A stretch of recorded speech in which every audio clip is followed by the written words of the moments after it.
जो है केरोसिन की जरूरत नहीं है, उनको केरोसिन नहीं रहना चाहिए।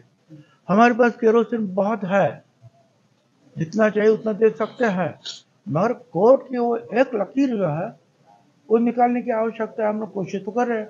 बाकी हमारे आजू बाजू के दूसरे जो स्टेट्स है, राज्य है, वहाँ केरोसिन दे रहे हैं। अब महाराष्ट्र में ये दुविधा, तो हम तो चाहते हैं कि हम लड़ रहे हैं केरोसिन के जो व्यापार करने वाले हैं या उसमें उस धंधे में उन लोग भी जो पार्टी होकर खड़े हो जाए कि भाई है, आज जो है मयत के ऊपर भी जो अगर लगता है केरोसिन तो नहीं मिल रहा है, ये तो हमारा भी तो दुख है, तो हम क्या करें। सर, आज की सभा में पंकजा मुंडे या फिर धनंजय मुंडे आएंगे? मुझे नहीं पता, उनको पूछिए आप, ये सवाल तो उनको पूछना चाहिए, मुझे क्या। भुजबळ साहेब, मैं तो आऊंगा, मैं तो आया हूँ।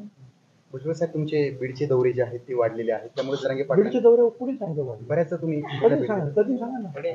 अहो माझे दौरे जे पूर्वी सुद्धा लाखाची मीटिंग झालेलेच आहेत. आता बीडचा जो अलीकडच्या ह्या 6-8 महिन्यामध्ये हा दुसराच दौरा आहे.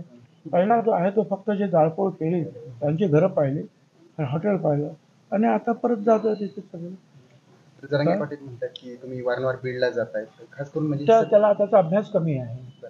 सर, दूसरा एक मिनट, लोग आंदोलन कर रहे हैं, वहाँ पर भेट देंगे आप जाते थे? काय वडीगोद्रीचे गाव आहे आंतरवली सरटीच्या अलीकडे, म्हणजे आतमध्ये जात असताना तर त्या ठिकाणी सुद्धा ओबीसी समाजाचं आंदोलन देखो, भेट देणार. ओबीसी के आंदोलन कई जगह चला शरा है क्या, अगर रास्ते पे है तो जरूर 2 मिनट रुकने में कोई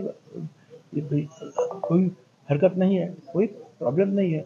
अगर बहुत अंदर है तो फिर वहाँ जो लाखों लोग जो है मीटिंग में जमा हो गए, वहाँ लेट होगा, वो भी तो देखना चाहिए।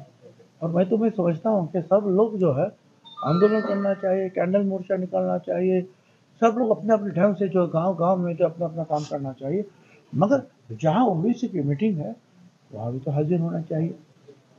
सभी लोगों का जो है अभ्यास होगा कि क्या लड़ाई है, समझना तो चाहिए लोगों को। शिवसेनेचा निकाल लागला, हा निकाल लागल्याच्या नंतर विधानसभा अध्यक्षांच्या विरोधात सोशल मीडिया त्यांना ट्रोल केलं गेलं आणि अनेकांनी वेगवेगळे आरोप केले की त्यांचा हा निकाल असंवैधानिक होता.